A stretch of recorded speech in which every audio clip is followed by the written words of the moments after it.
আজকে কেন মমতা ব্যানার্জি পাল্টা কর্মসূচি নিলেন? তিনি সিঁদুরে মেঘ দেখছেন আরেকটা জায়গায়, কারণ তার ভোট ব্যাংক তো দুটো সম্প্রদায়। একটা হচ্ছে তার কথা অনুযায়ী দুধেল গাই, অর্থাৎ এ রাজ্যের 30-35% মুসলিম সম্প্রদায় এবং মহিলা, যাদেরকে তিনি 1200-1000 টাকা দিয়ে ভেবে নিয়েছেন যে এই উপটোকনটা দিয়ে তাদের মান সম্মান ইজ্জত নিয়ে তিনি তার দলের নেতা কর্মীরা যখন তখন খেলতে পারেন, সন্দেশখালিতে খেলতে পারেন, রাত্রিবেলা পিঠে করতে ডাকতে পারেন, সবকিছু জায়েজ। সুপার অধ্যক্ষ তাদের কোনো বয়ান নেই কেন? সুপার বা অধ্যক্ষ কেন নিজেরা অভিযোগ করেননি থানায়? তৃতীয়, সুপার বা অধ্যক্ষ বডিটা কি অন্য কোথাও পেয়েছিল নাকি হাসপাতালে? যদি হাসপাতালে পড়ে থাকে তাহলে ডাক্তার কেন যে কোনো স্বল্প বুদ্ধির মানুষও বডিটা দেখে বলতে পারবে যে মৃত দেহটা খুন, রেপ, কারণ অর্ধনগ্ন অবস্থায় পড়েছিল। তারপরে পুলিশ আইনের ধারা জানার পরেও পুলিশ কি করে আনন্যাচারাল ডেথের ইয়েটা করে, ইউডি কেস ফাইল করে? এটা তো ক্রাইম, ক্রিমিনাল কেস ফাইল হওয়ার কথা। এই পুরো ঘটনাটা আপনার কোথায় মনে হয় না যে মুখ্যমন্ত্রী এবং তার স্টেট, তার পুলিশ, তার স্বাস্থ্য দপ্তর পুরো বড় একটা চক্রকে বাঁচাতে চাইছে? মুখ্যমন্ত্রী এবং তার ভাইপোকে বলতে হচ্ছে ফাঁসি, গুলি করে মারা, তাই তো? এইসব কথা বলতে হচ্ছে অগণতান্ত্রিক কথাবার্তা। মুখ্যমন্ত্রী দীর্ঘদিন সেন্ট্রাল মিনিস্টার ছিলেন, কেন্দ্রীয় রাজনীতিটা করেছেন, এমপি ছিলেন, ল মেকার ছিলেন। তিনি কি জানেন না যে সাফিসিয়েন্ট প্রমাণ না থাকলে মুখের কথায় কাউকে ফাঁসিতে ঝুলানো যায় না? 24 ঘন্টা পরে একটা হেডফোনের টুকরো পাওয়া গেল, তার মানে কি ওটাকে পরে ফেলে দিয়ে এই প্রাইম অ্যাকুস্টেট তৈরি করার চেষ্টা হচ্ছিল? এই যে ধনঞ্জয়ের মতন একটা শিখণ্ডীকে তৈরি করে নিয়ে তাকে কোনো রকমে তার মুখ দিয়ে বলিয়ে ঠুলিয়ে দুদিন পরে ব্যাপারটা যখন দ্বিতীয় পৃষ্ঠায় চলে যাবে, মৃত্যুর ঘটনাটা, তারপরে এ থেকে বের করে দেওয়া। 24 ঘন্টা পরে একটা হেডফোনের টুকরো পাওয়া গেল, তার মানে কি ওটাকে পরে ফেলে দিয়ে এই প্রাইম অ্যাকুস্টেট তৈরি করার চেষ্টা হচ্ছিল? এই যে ধনঞ্জয়ের মতন একটা শিখণ্ডীকে তৈরি করে নিয়ে তাকে কোনো রকমে তার মুখ দিয়ে বলিয়ে ঠুলিয়ে দুদিন পরে ব্যাপারটা যখন দ্বিতীয় পৃষ্ঠায় চলে যাবে, মৃত্যুর ঘটনাটা, তারপরে এ থেকে বের করে দেওয়া। ও একা একা ওই ঘরটায় কি করছিল, অর্থাৎ তার চরিত্র নিয়ে কথা। তারপরেও তাকে 4 থেকে 5 ঘন্টায় পুনর্বাসন দেওয়া হলো। কাদের স্বার্থে, কার ইন্টারেস্টে, কাকে বাঁচাতে? আমরা তো এও জানি মুখ্যমন্ত্রীর ভাঙা পা, অবশ্য লোকে আড়ালে আবডালে বলে বিরোধীরা, মানে ভালো পাটাই ভাঙা পায়ের মতো প্লাস্টার করেছিল নাকি এই গুণধর সন্দীপ বাবু। মমতা ব্যানার্জি আজকে বলছেন আমার ক্ষমতার লোভ নেই। ক্ষমতার লোভ না থাকলে আপনি দায়িত্ব নিয়ে পদত্যাগ করুন। টোটাল ফেলিওরটা আপনার দপ্তরের ফেলিওর। আপনি যে যুদ্ধ দপ্তরকে আপনি আগলে রেখেছেন 13 বছর ধরে পুলিশ মন্ত্রী, আপনি কোনোদিন কাউকে দেননি। আজকে সেই পুলিশকে হাইকোর্টে বারবার অপদার্থ নামটা শুনতে হচ্ছে। অপদার্থ পুলিশের সম্পর্কে হাইকোর্টের বিরূপতা, এটা সমাজে কোন লেভেলে উৎসাহিত করবে লুম্ফেনদের, এই ধর্ষণকারীদের, আপনি ভাবতে পারছেন না। রাজ্যের স্বাস্থ্য দপ্তরে হাইয়েস্ট পাওয়ারফুল লোকটি বলতে সাহস পায় না। ভাবুন কত পার্সোনাল ইন্টারেস্টের একটা চক্র এখানে গড়ে উঠেছে। ওর নিজের মিসেসের পেটে লাথি মেরে পেট ফাটিয়ে দেয়। তার 14 দিনের বাচ্চা, তার অপারেশন হয়েছিল, মানে সিজারিয়ান, পেট ফাটিয়ে দেয়। কতটা নৃশংস হতে পারে একটা মানুষ প্রেস কনফারেন্স করে নির্যাতিতার নাম প্রকাশ করছে, সুপ্রিম কোর্টের নির্দেশ অনুযায়ী পারে না, তারপরেও পুলিশ তার বিরুদ্ধে কোনো অ্যাকশন নেয়নি। নির্লজ্জ বেহায়া। আপনি এরপরেও বলবেন যে রাজ্যে স্বাস্থ্য দপ্তরের এত বড় দুর্নীতির র্যাকেটের বলি হলো একজন তরতাজা আমার বাড়ির মেয়ে বোনটি, আমাদের প্রত্যেকের মেয়ে বোন, এমডি পড়া, এত উচ্চ শিক্ষিত ডাক্তার। ভারতবর্ষের ইতিহাসে এই রকম ঘটনা আপনি কালে বিকালের ইতিহাস ঘাটলে পাবেন না খুব একটা সচরাচর। আরজি করের মতন হাসপাতালে। দ্বিতীয়, তার এই যে নারকীয় হত্যা মেয়েটির, ডাক্তার, তার সাথে প্রত্যক্ষভাবে যুক্ত পুলিশ বিভাগ। কালকে হাইকোর্টের অবজারভেশনটা দেখুন। এই দুটো দপ্তর সামলাচ্ছেন কে? খুদ এ রাজ্যের মুখ্যমন্ত্রী। তাহলে 60-এর দশক 70-এর দশক হলে পরে মমতা ব্যানার্জির মতন এত বড় দায়িত্বে, এত বড় ফেলিওর, যেই মন্ত্রকে দায়িত্বে যে মন্ত্রী বা মুখ্যমন্ত্রী হলে পরে রিজাইন দিতেন। কতটা নির্লজ্জ বেহায়া যে আজকে মেয়েরা যখন রাস্তা দখল করছে, আমি বলছি আপনাকে রাম বাম মতিবাম এই তত্ত্বগুলো মমতা ব্যানার্জি এবং তাদের ওই দলের ট্রোজান হর্স কুণাল ঘোষ এবং ওই ছোট বড় কি নাম যেন দেবাংশু ভোদাংশু, এরা যে বলছে এই কথাগুলো, এইগুলো পলিটিক্যাল। এবং আমি বলছি সমুদ্র হিমাচল যেই আন্দোলনে হিলে গেছে, তারপরে এ রাজ্য সরকারের যেই নারকীয় অবস্থান, অমানবিক অবস্থান, তার সেটাই তো আমরা কাম্য, এটাই তো আমরা জানতাম। এবং আমি আপনাকে বলছি যে যখন মমতা ব্যানার্জি মানে নমনীয় হয়ে, যখন এই ইনসিডেন্টের পরে পরেই নমনীয় উনি বললেন আমি সিবিআই দেব, তখন কিন্তু আমরা বুঝে ফেলেছিলাম ডাল মে কুচ কালা হে। উনি যখন টাইম বেঁধে দিয়েছিলেন রোববার অবধি না পারলে সিবিআই দেব, তখন আমরা আরো আতঙ্কিত হয়ে গেছিলাম। যখন উনি বলেছিল ফাস্ট ট্র্যাকে বিচার করে ফাঁসিতে ঝুলাবো, তখন আমাদের আতঙ্ক আরো চরম সীমায় চলে গেছিল, কারণ কামদুনি প্রসঙ্গেও কিন্তু তিনি এই কথাটাই বলেছিলেন। তারপরে কামদুনির ঘটনাটা আমরা কি দেখলাম? কামদুনির ঘটনায় লোয়ার আদালতে ফাঁসি হওয়া আসামিদের হাইকোর্টে তার পুলিশ সাফিসিয়েন্ট তথ্য প্রমাণ না দেওয়ার দায়ে এই বিনীত গোয়েলের হাত দিয়ে তারা মুক্ত হয়েছিল। তিনজন ফাঁসির আসামির মধ্যে একজন পুরোপুরি বেকসুর খালাস হয়ে যায়, বাকি দুইজন ফাঁসি রদ হয়ে যাবজ্জীবন হয়। আমি বলছি যে মমতা ব্যানার্জি যখন এই ধরনের কথা বলে তখনই আমরা সিঁদুরে মেঘ দেখি। আজকে কেন মমতা ব্যানার্জি পাল্টা কর্মসূচি নিলেন? তিনি সিঁদুরে মেঘ দেখছেন আরেকটা জায়গায়, কারণ তার ভোট ব্যাংক তো দুটো সম্প্রদায়। একটা হচ্ছে তার কথা অনুযায়ী দুধেল গাই, অর্থাৎ এ রাজ্যের 30-35% মুসলিম সম্প্রদায় এবং মহিলা, যাদেরকে তিনি 1200-1000 টাকা দিয়ে ভেবে নিয়েছেন যে এই উপটোকনটা দিয়ে তাদের মান সম্মান ইজ্জত নিয়ে তিনি তার দলের নেতা কর্মীরা যখন তখন খেলতে পারেন, সন্দেশখালিতে খেলতে পারেন, রাত্রিবেলা পিঠে করতে ডাকতে পারেন, সবকিছু জায়েজ। নারী যখন তার রাত্রিটাকে তার বলে স্বীকৃতির দাবি করতে চাইছে, তখন আমার আশঙ্কা লাল চুল কানে দুল তৃণমূলের এই সম্পদটা ধৃষ্টতা না করে। আমি সতর্ক করছি, মমতা ব্যানার্জি ইতিহাস থেকে শিখুন, পার্শ্ববর্তী বাংলাদেশ থেকে শিখুন। আপনি একের পর এক অভিযুক্তদের বাঁচানোর জন্য চেষ্টা করে গেছেন, গতকাল হাইকোর্টে তা পুরোপুরি প্রমাণিত। 17 পাতার জাজমেন্টায় পরতে পরতে প্রমাণিত পুলিশ কিছুই করেনি। বিনীত গোয়েল সাহেব, সত্যকে ধামাচাপা দেওয়া গোয়েল সাহেব দাঁড়িয়ে থেকে রোববার অবধি ম্যাডামকে আশ্বস্ত করেছিল এভরিথিং আমি ক্লিয়ার করে দেবো, যাতে কিচ্ছুটি লাগে না। রোববার দিন এই সরকারের ইনি প্রেস কনফারেন্স করে বলতেন আমার পুলিশ পারেনি, সিবিআই নিন, ততদিনে সব ক্লিয়ার, অল ক্লিয়ার। যেটা আপনি জানেন বকটইতে হয়েছে, এমন ক্লিয়ার যে বকটুয়ে মুখ্য সাক্ষী চিনতেই পারছে না আসামিকে, গতকাল বিরূপ হয়ে গেছে সাক্ষী। আমি বলছি যে মমতা ব্যানার্জি দেখুন, মেয়েটা খুব নির্মমভাবে তাকে হত্যা করা হয়েছে এবং পোস্টমর্টম রিপোর্টে পরিষ্কার একাধিক ব্যক্তি জড়িত, কারণ সিমেন্স 150 সিসির বেশি পাওয়া গেছে, যেটা একটা বিজ্ঞান বলে একটা মানুষের হতে পারে না, এবং যা ইন্টারনাল ইনজুরি তা একটা মানুষ, সবচেয়ে শক্তিশালী পৃথিবীর মানুষটিও করতে পারে না একটা সমস্ত মেয়ের উপরে। আমি বলছি এটা ফার্স্ট কথা। সেকেন্ড কথা কি? সেকেন্ড কথা যে এত কিছুর পরেও আপনি 9:45-এ এমএসভিপি 9:45-এ জানতে পারলো তার কথা অনুযায়ী যে আমরা জানতে পেরেছি একটা অস্বাভাবিক মৃত্যু। অভিযোগ দায়ের হলো কটায়? 2:45। 5 ঘন্টা কি হচ্ছিল, কি করছিলেন? আচ্ছা, অভিযোগে মৃত চিকিৎসকের নাম নেই, অদ্ভুত। কালকে হাইকোর্টে অবজারভেশন দেখছি আমি দেখছিলাম। তারপরে কি না, অভিযোগপত্রে অভিযুক্ত কে তার নাম নেই কোথাও। আমি বলছি মিতার বাবা মাকে ফোন করে জয়েন্ট সুপারের নাম করে কেউ একজন ফোন করে দুবার বলেছে আপনার মেয়ে সুসাইড করেছে।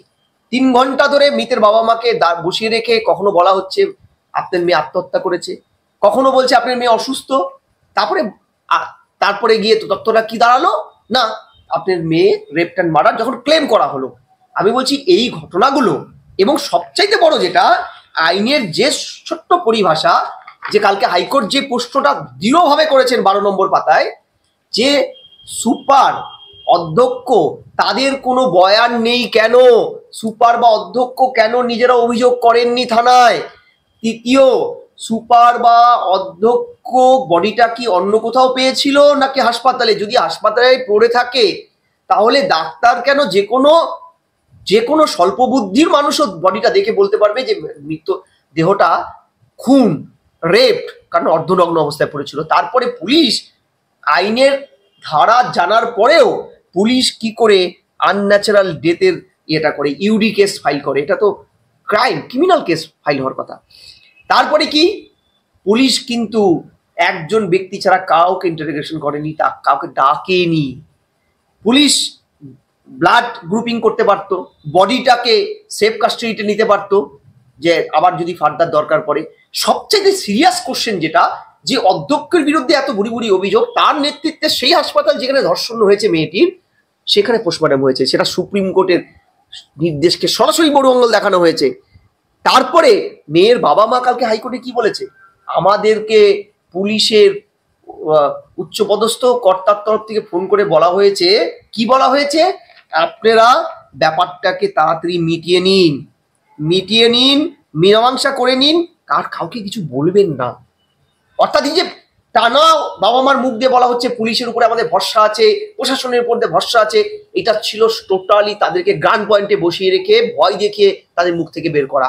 ছাত্রদের আন্দোলনের চাপে পড়ে আজকে বাবা মা দুটো সাহস জুগিয়ে হাইকোর্টে বলতে পেরেছে। আমি বলছি, এই পুরো ঘটনাটা আপনার কোথায় মনে হয় না যে মুখ্যমন্ত্রী এবং তার স্টেট, তার পুলিশ, তার স্বাস্থ্য দপ্তর পুরো বড় একটা চক্রকে বাঁচাতে চাইছে, এবং এই বড় চক্রটার সাথে তাদের কালীঘাটের ক্যামাক স্ট্রিটের সরাসরি যুক্ত আছে? আচ্ছা, আজকে বলুন তো, মুখ্যমন্ত্রী এবং তার ভাইপোকে বলতে হচ্ছে ফাঁসি, গুলি করে মারা, তাই তো? এইসব কথা বলতে হচ্ছে অগণতান্ত্রিক কথাবার্তা। মুখ্যমন্ত্রী দীর্ঘদিন সেন্ট্রাল মিনিস্টার ছিলেন, কেন্দ্রীয় রাজনীতিটা করেছেন, এমপি ছিলেন, ল মেকার ছিলেন। তিনি কি জানেন না যে সাফিসিয়েন্ট প্রমাণ না থাকলে মুখের কথায় কাউকে ফাঁসিতে ঝুলানো যায় না? আপনি ভাবুন, ওই বডিটা ওই একটা ঘরে পাওয়া গেছে, যে ঘরটায় আসবাবপত্র বলতে কিছু নেই, ফাঁকা ঘর, সেখানে 24 ঘন্টা পরে একটা হেডফোনের টুকরো পাওয়া গেল। তার মানে কি ওটাকে পরে ফেলে দিয়ে এই প্রাইম অ্যাকুস্টেট তৈরি করার চেষ্টা হচ্ছিল? এই যে ধনঞ্জয়ের মতন একটা শিখণ্ডীকে তৈরি করে নিয়ে তাকে কোনো রকমে তার মুখ দিয়ে বলিয়ে চুলিয়ে 2 দিন পরে ব্যাপারটা যখন দ্বিতীয় পৃষ্ঠায় চলে যাবে, মৃত্যুর ঘটনাটা, তারপরে এ থেকে বের করে দেওয়া। এই ডিল কি হয়েছিল? কারণ আমরা তো জানি এ রাজ্যে এই সিভিক নামক যে পোস্টটা তৈরি হয়েছিল রাষ্ট্র এই তৃণমূল সরকারের দালালি, যত রকমের 2 নম্বরই এবং পুলিশ প্রশাসনের ঘুষ তোলাবাজির ডাক মাস্টারের ভূমিকা তৈরি করার জন্য এবং বিরোধীদের নিকেশ করার। আমরা জানি না আনিস ঘোষকে যে ধাক্কা দিয়ে ফেলেছিল, সেও ছিল সিভিক ভলেন্টিয়ার তার বাবার কথা অনুযায়ী। আমরা এই সিভিক ভলেন্টিয়ারের ক্যালকাটা হাইকোর্টের জাস্টিস সঞ্জীব ব্যানার্জি যখন একটা মামলা দেখে চমকে গিয়েছিল, আপনার মনে আছে, যে প্রতি 1 মিনিটে এ রাজ্যে প্রতি 1 সেকেন্ডে রাজ্যে 3টে করে সিভিক ভলেন্টিয়ারকে রেকমেন্ড করা হয়েছিল। তিনি চমকে গিয়ে বলেছিলেন, এই পুলিশ কর্তাদের ডাকুন, হাইকোর্ট সুপ্রিম কোর্টের পদে বসান, এত এফিসিয়েন্ট, 1 সেকেন্ডে 3টে করে পুলিশ গড়ে রেকমেন্ড হচ্ছে সিভিক, যাদের কোনো ট্রেনিং নেই। যে রাজ্য সরকার মাননীয় হাইকোর্টের নির্দেশের পরে রাজ্য নির্দেশিকা জারি করে জয়েন্ট কমিশনার হেডকোয়ার্টার 2021 অগস্ট মাসে, এই মাসেই, আজ থেকে 4-3 বছর আগে বলেছিল যে এই সিভিক ভলেন্টিয়াররা সব কাজ করতে পারবেন না। কি করতে পারবেন? পুলিশের স্টিকার লাগানো বাইকে চড়তে পারবেন না, এরা শুধু করবেন কি, বাইক ব্যবহারই করতে পারবেন না পুলিশের, এরা শুধু করবেন ইন্টারনাল রিপোর্ট সাবমিট করবেন, পুলিশকে হেল্প করবেন রাস্তাঘাটে, ইভেন বাইক চেকটা, ট্রাফিক সার্জেন্টের যে কাজটা, সেটাও তারা করতে পারবেন না। তাহলে এত কিছুর পরেও পুলিশ ওয়েলফেয়ার সোসাইটিতে থাকছেন, 4th ব্যাটালিয়ান 4 নম্বর ব্যাটালিয়ানে থাকতেন, যেখানে ক্যালকাটা পুলিশের আর্ম ফোর্স থাকার কথা, তিনি বলতবিতে থাকতেন। তার একটা বাইক ছিল, বাইকের স্টিকার ছিল, আপনি দেখুন ফেসবুকে, পুলিশ নাম দেওয়া। তিনি অবাধ বিচরণ করতে পারতেন। শোনা যাচ্ছে তার একাধিক নারী সঙ্গের কথা, বিবাহিত, 5টা বিয়ে করেছে। আমি বলছি তার একটা পার্সোনাল ইস্যু। আমি বলছি এত কিছুর পরেও যদি ধরে নিয়ে ওই মেন দায়ী, আজকে ও এত কিছু করার সুযোগ পেল কি করে? পুলিশের কাছে কি কোনো ইন্টারনাল রিপোর্ট ছিল না ওর সম্পর্কে? ওর সম্পর্কে তো বিবরী অভিযোগ আসছে।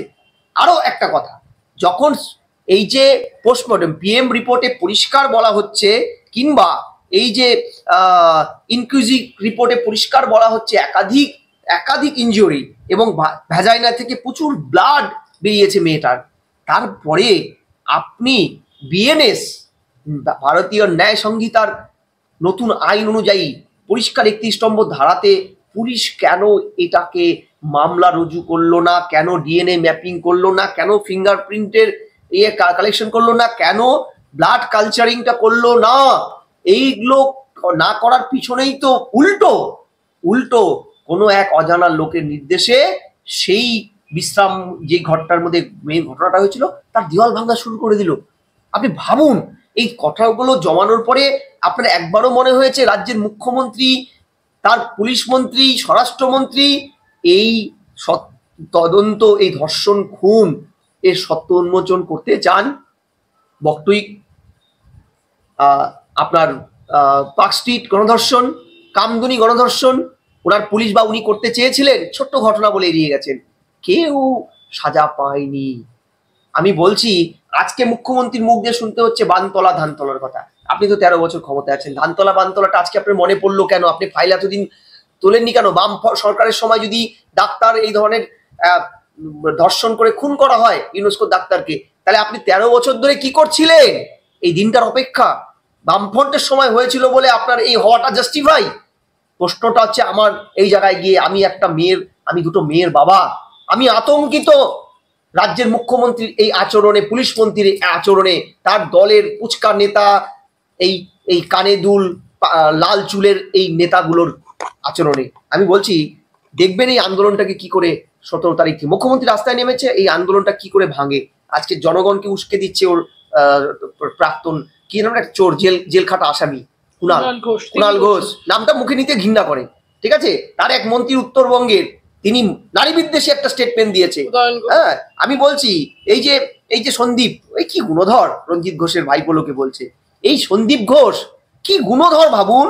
এই সন্দীপ ঘোষ যখন টেম্পারিং অফ দ্য এভিডেন্সের প্রমাণ আছে, রসিকতা করে বলছে মৃত্যুর পরে, সে কোনো অভিযোগ দায়ের করেনি, সে ফ্যামিলির লোকদের সাথে দেখা করেনি, মেয়েটার শেষ বিদায়ে অংশগ্রহণ করেননি, উল্টো কি বলেছিল, ও একা একা ওই ঘরটায় কি করছিল, অর্থাৎ তার চরিত্র নিয়ে কথা। তারপরেও তাকে 4 থেকে 5 ঘন্টায় পুনর্বাসন দেওয়া হলো। কাদের স্বার্থে, কার ইন্টারেস্টে, কাকে বাঁচাতে? আমরা তো এও জানি মুখ্যমন্ত্রীর ভাঙা পা, অবশ্য লোকে আড়ালে আবডালে বলে বিরোধীরা, মানে ভালো পাটাই ভাঙা পায়ের মতো প্লাস্টার করেছিল নাকি এই গুণধর সন্দীপ বাবু। আমার কথাটা হচ্ছে এই সন্দীপরা মেডিকেলে যেভাবে র্যাকেট ছড়িয়ে দিয়েছে, তার ইন্টারেস্টটা কালীঘাট, ক্যামাক স্ট্রিট, হরিশ চ্যাটার্জি, হরিশ মুখার্জি রোডটা পায় বলেই কিন্তু আজকেই ইন্টারেস্ট। তাই একটাকে শিকন্ডি করে এই পুরো এন্টার প্রসেসটাকে ধামাচাপা দেওয়ার কর্মযজ্ঞে নেমেছে রাজ্য সরকার।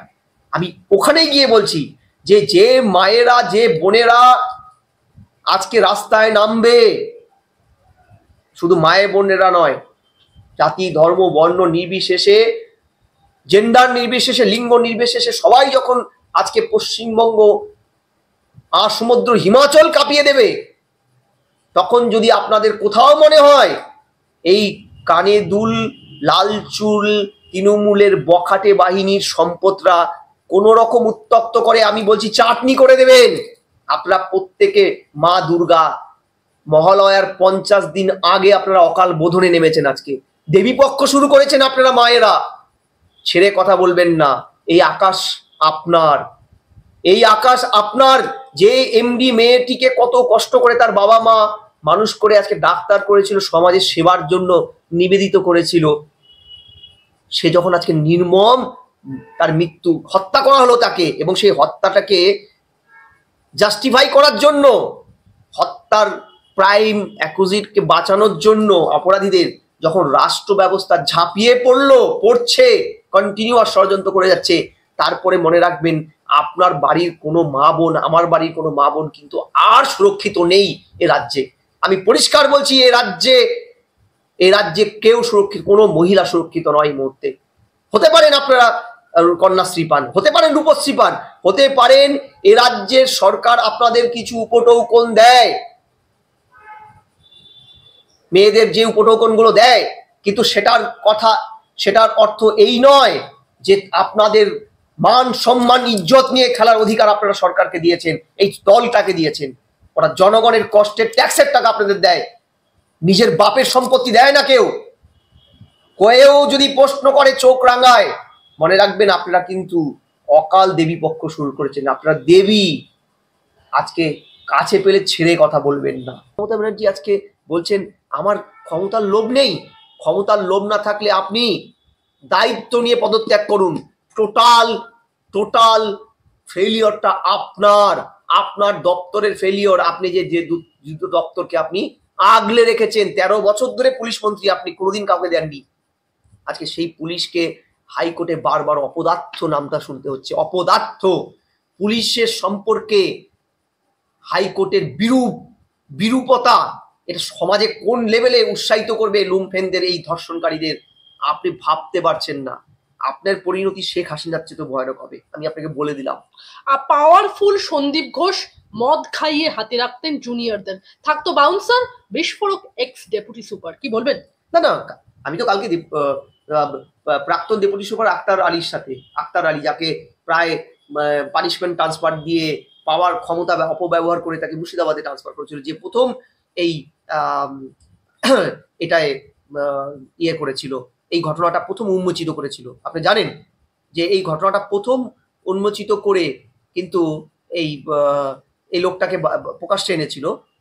আমি বলছি যে উনার বর্ণনা এখন যা বেরোচ্ছে, যে গুণধর ভদ্রলোকের যে 18 থেকে 20 জন বাউন্সার নিয়ে জেড প্লাস সিকিউরিটি থাকতেন, বাকি তার জুনিয়র কলিগ, তার সহকর্মীরা রেপ ঠোক খুন হয়ে যাক, তার পরোয়া নেই।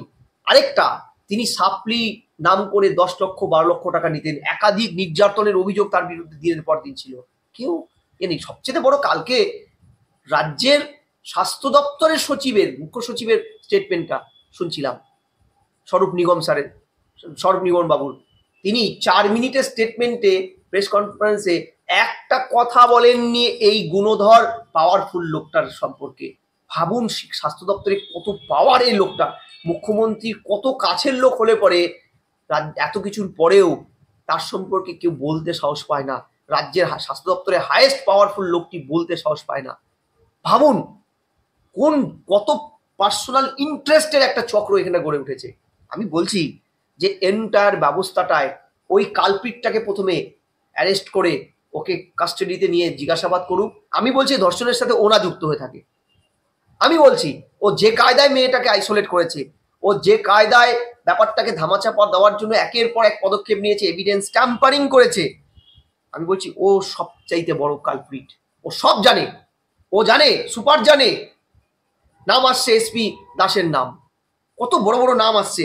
আমি কালকে শুনছিলাম আরো কিছু ভয়ানক নাম, যে যারা এই নেক্সাসে যুক্ত। আমি আশা করছি সিবিআই যে তৎপরতায় কেসটা নিয়েছে, এভিডেন্স সমস্ত বিলুপ্ত হয়ে যাওয়ার আগে সিবিআই এই সত্যটাকে উন্মোচিত করে প্রমাণ করবে সিবিআই এর কনভিকশন রেট কম হলেও তাদের এফিসিয়েন্সি কমেনি। সন্দীপ ঘোষ এত পাওয়ারফুল যে ভূমিকম্প হলেও সন্দীপ ঘোষের চেয়ার নাকি নড়ানো সম্ভব নয়। এই সেই সন্দীপ ঘোষ 2023 সালের 31শে মে, মনে আছে, মুর্শিদাবাদে মেডিকেল কলেজে বদলি হয় দুর্নীতির দায়ে। তালা থানায় তার বিরুদ্ধে পাচারের অভিযোগ, বাংলাদেশে মেডিকেল আবর্জনা বর্জ্য পাচার করার অভিযোগ এসেছিল। তো উনি চাবিটা নিয়ে চলে যান। ওর জায়গায় যাকে সুপার করে অধ্যক্ষ করে পাঠানো হয়েছিল তাকে জয়েনই করতে দেয়নি। তারপরে 48 ঘন্টার মধ্যে তিনি আবার ফিরে আসেন। কত পাওয়ারফুল। তারপরে তিনি আবার 2023 সেপ্টেম্বর মাসে তাকে আবার প্রিন্সিপাল করে মুর্শিদাবাদে পাঠানো হলো। সেবারও তিনি 48 ঘন্টার মধ্যে তিনি চলে আসলেন। আমি বলছি আপনাকে যে এই ভদ্রলোক কতটা পাওয়ারফুল। আমি আজকে দেখছিলাম যে এনার আগের যিনি অধ্যক্ষ ছিলেন তার একটা ইন্টারভিউ, শুদ্ধধন ব্যাটবল, ফরেন্সিক মেডিসিনের যিনি ছিলেন, এফিসিয়েন্ট ডাক্তার, তার সময় এই আরজি কর র্যাঙ্কিং এ পূর্ব ভারতে 1 নম্বর হয়েছিল নিট র্যাঙ্কিং এ। আজকে খবর নিন তো এনার হাত ধরে। ইনি বেসিক্যালি কি করেন, ওই আরজি কর চত্বরটা যেটা ভারতবর্ষের থেকে বিচ্ছিন্ন একটা দ্বীপ, সেখানে তোলা আদায়, বিভিন্ন ক্যান্টিন চালানো, পার্কিং এ সবচেয়ে চড়া রেট। কোনোদিন গিয়েছেন আরজি করে?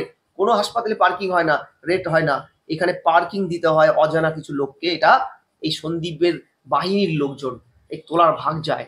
আমি বলছি এর সম্পর্কে একাধিক অভিযোগ, শুধু মদ টদ খাইয়ে লোককে হাতে রাখে না, ও শাসিয়ে চমকিয়ে ধমকিয়ে উপর মহলের তার ক্ষমতা অ্যাপ্লাই করে ওর এন্টায়ার ব্যবস্থা পশ্চিমবঙ্গের একাধিক মেডিকেল কলেজে ওর নেটওয়ার্ক ছড়িয়ে গেছে। এবং আমি বলছি ও এমন একটা পাওয়ারফুল সিস্টেম চালু করেছে যেই সিস্টেমের পার্ট হচ্ছে রাজ্যের এন্টায়ার মিনিস্ট্রিটা। ফলে ওর বিরুদ্ধে কেউ কোনোদিন কিছু করতে পারবে না ভেবেই ও আজকে ওর এই অধ্যত্ব, এই সীমাহীন অধ্যত্ব। আমি তো আজকে দেখছিলাম যে ও নাকি 15 দিন ওর নিজের মিসেসের পেটে লাথি মেরে পেট ফাটিয়ে দেয়। একদমই। তার 14 দিনের বাচ্চা, তার অপারেশন হয়েছিল, মানে সিজারিয়ান, পেট ফাটিয়ে দেয়। কতটা নৃশংস হতে পারে একটা মানুষ! একটা মানুষ প্রেস কনফারেন্স করে নির্যাতিতার নাম প্রকাশ করছে, সুপ্রিম কোর্টের নির্দেশ অনুযায়ী পারে না, তারপরেও পুলিশ তার বিরুদ্ধে কোনো অ্যাকশন নেয়নি। কতটা প্রভাবশালী হতে পারে আপনি ভাবুন তো, ক্যান ইউ ইমাজিন? আমি বলছি পুলিশ প্রশাসন মেডিকেল সবাই যুক্ত হয়ে গেছে, তারা বুঝে ফেলেছে ত্রাহি রব। মুখ্যমন্ত্রী বুঝে গেছে এই যে এই নেটওয়ার্কটা ধরা পড়ে যাবে, একটা বড় র্যাকেট ধরা পড়ে যাবে, এই র্যাকেটে বড় প্রভাবশালী মিনিস্টারদের ছেলে মেয়েরা জড়িয়ে পড়ে। কারণ আমরা জানি এই রাজ্যে মিনিস্টারদের ছেলে মেয়েরা নিট পাস না করে ডাক্তার হয়ে যায়। শান্তনু সেনের মেয়ে, সিংহ মহাপাত্রের ছেলে, এই যে আপনার কি নাম গৌতম দেবের মেয়ে, ভুড়ি ভুড়ি গুণধরেরা। ফলে এই র্যাকেটটা উন্মোচিত হয়ে গেলে কিন্তু সাংঘাতিক লঙ্কাকাণ্ড হয়ে যাবে।